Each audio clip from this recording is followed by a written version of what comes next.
First, Aussie, Aussie, Aussie.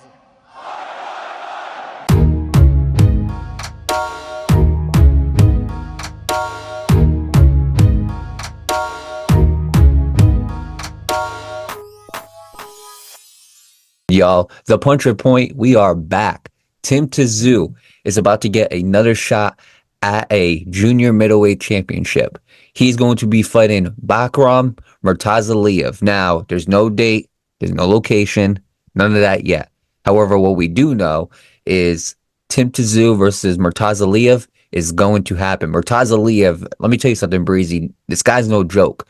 And every single time we talk about the 154-pound division, which, by the way, when I make mistakes, I'm willing to admit them. I keep on mentioning Carlos Adames. Carlos Adames is a 160-pounder. So for y'all who listened to the last episode and kind of caught that, my apologies. I kind of messed up on that one. However, it's all good because Murtazaliev, this man is 22-0 with 16 knockouts, and he is the IBF champion. So Tim Tszyu versus Bakhram Murtazaliev is going to be for the IBF belt. I don't know a date. I don't know a location. I guess they were having a little bit of, I don't want to say like a dispute, but I guess they weren't seeing eye to eye on the location. Tim Tszyu really wants it in Australia. I bet Murtazaliev wants it in a different location as well. But I do have a really good feeling that this fight's going to be made. Obviously, we wouldn't be reporting about it if we knew that this fight wasn't going to be made. But this is overall a very, very good fight for Tim Tszyu. Obviously, y'all know what happened last time Tim Tszyu fought.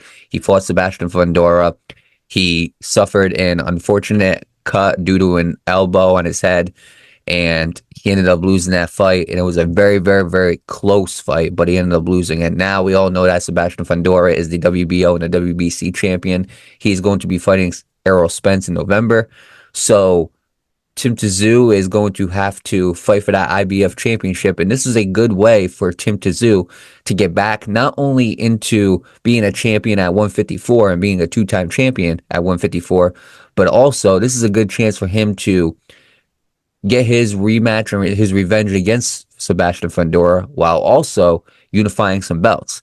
And this is what I love about the 154-pound division. The 154-pound division used to be very boring with Jermell Charlo over there. It used to be him, and then you had guys like Brian Mendoza and Tony Harrison who would compete. But overall, it just seemed like it was the Jermell Charlo show. Then when Jermell Charlo went up against Canelo and was in recess, now a lot of guys from 147 started stepping up and going to 154. 154-pound division, in my opinion, right now, Breezy, is the most entertaining division in boxing because there's a lot of entertaining divisions in boxing, but this is the one that seems to be getting stuff done.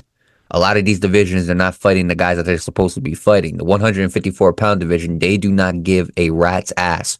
They are willing to fight anybody, anytime, any place, anywhere. And this is why I love this division so much. And on top of that, we got guys like Virgil Ortiz on the come up. Who knows what happens with Jerron Boots Ennis if he goes up to 154. There's a lot of things you can do at 154 pounds. And Tim Tszyu challenging for that IBF belt. I mean, you can say what you want about Tim Tszyu, but Tim Tszyu is a warrior. That guy's got heart, and he's willing to make the best fights happen. So I'm absolutely very, very interested, very excited about Tim Tszyu versus Murtazaliev. Obviously, we wanted him versus Virgil Ortiz. However, that cut kind of pushed that back a little bit, I guess you could say. So that fight wasn't going to happen. Unfortunately, that's still the number one fight that I want to see.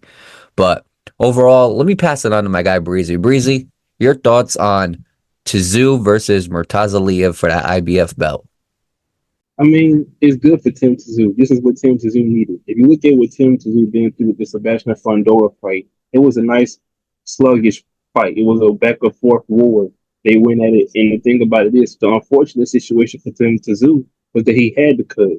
And because he had the cut, of course, he had to deal with blood in his eyes the whole fight. And then some people even felt that the fight should have been stopped. So not only that, too, but Tim Tszyu was really gunning to get Errol Spence. Because as we know, had Tim Tszyu won, that would have been the next fight, him and Errol Spence. But Sebastian Fundora railed those game plans. So it's good to see him be able to get back. And look, and I know a lot of people, they kind of bugged out about that fight with him and Virgil Ortiz not having. But look, here's the thing, though. I'm a firm believer in this. If they got it that far the first time, I don't see why they can't do it the second time. I mean, judging off how things was going with the situation, at first it seemed like both guys wanted to fight.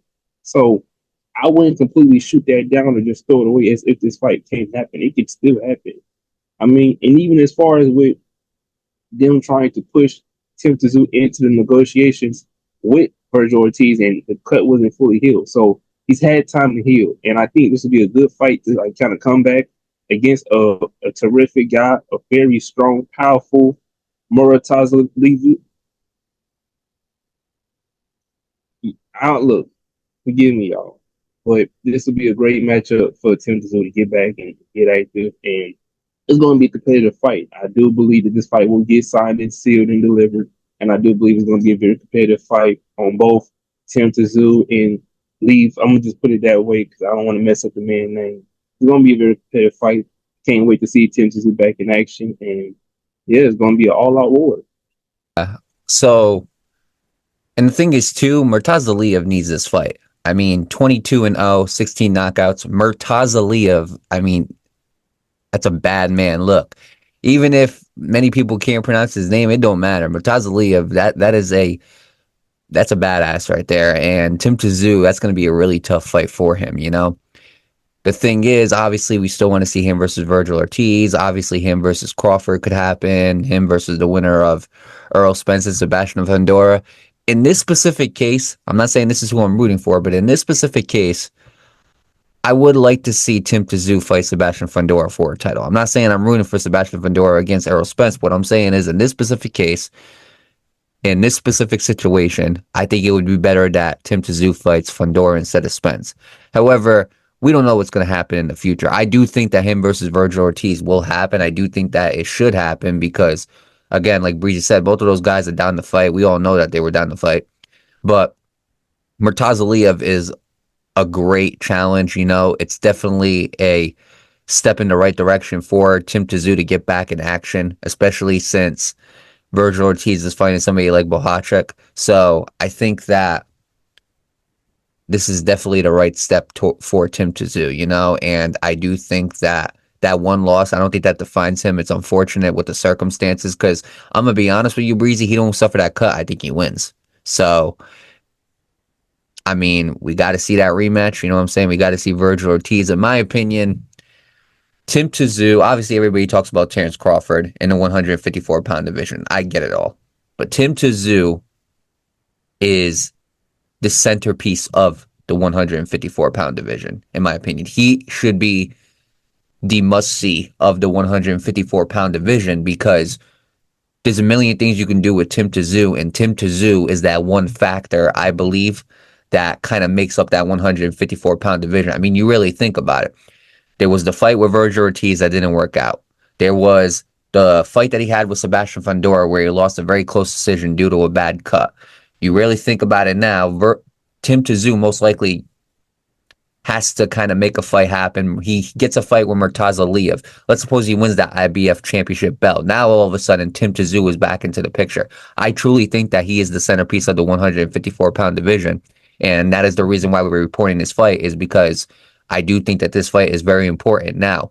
So help me God, because the last time y'all did this, the last time y'all announced the Tim Tszyu fight, all of a sudden comes out of nowhere, he can't fight because of the cut. That's fine. But if you knew the cut was that bad, you shouldn't have announced the fight to begin with. So I am begging y'all. Make sure this fight gets signed. Make sure both guys sign the contract. Make sure Tim Tszyu is 100% healthy before you agree to this fight. Because the last thing I need is if I got to hear a second fight announcement of Tim Tszyu and then all of a sudden he can't fight, I'm going to be pretty pissed. And I'm not going to be pissed at Tim Tszyu. I'm going to be pissed at whoever's making this news up. Now, with that being said, the source for this, I forgot to mention, is AAP. That's basically the Associated Press. So do with that information as you will. And I'm going to be honest with you, this article was not very well written. I hate to kind of bash the writer of it, but it's almost like it seems like an old guy wrote it sounding like a teenager. Like, it's just weird. It's not a very well written article, in my opinion. You know, I'm not trashing the writer or anything like that. I'm not saying he's a bad writer, just this specific article ain't it. But that's another story for a different time. You got something to add, Breezy? Murtazaliev. I did not want this episode to go by, and I did not pronounce his name right. Murtazaliev. Breezy got it, okay, y'all? Cut him some slack. Murtazaliev, again, a great opponent. Tim Tszyu, we all know about Tim Tszyu and how dangerous he is. I can't wait to see this fight happen, and hopefully this fight leads to, if Tim Tszyu wins, actually, I don't even care if whether Tim Tszyu wins or loses, I want to see Virgil Ortiz get the winner of that fight.